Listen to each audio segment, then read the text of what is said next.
guys, review tayo saglit dito kay Despeed. So ito po yung bagong ginagrind natin, Despeed. So yung mga wala pa po nito, punta lang po kayo sa Facebook page po, Fenari Sanel. Click the link tree. Mapupunta po kayo dito sa link tree. So andito siya sa second portion. Click nyo lang po at mag-register at mapupunta po kayo dito sa dashboard. Andito po sa baba yung validator extension ng Despeed. Install nyo lang po yung extension.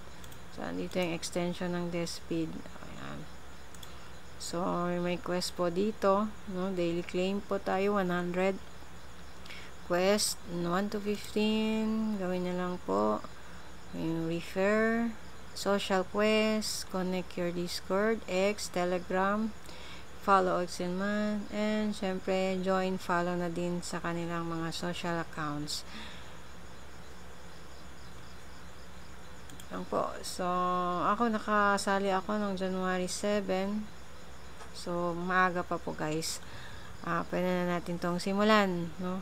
Para hindi tayo magaya sa iba yung sa NodePay, no? Sa season 2 nakasali, medyo maliit na lang yung points na kukuha. So malaking factor po talaga na maaga tayong nakasali sa mga ganitong projects, no? This malaking na ma-accumulate natin. So yan lang po guys. Thank you and good night.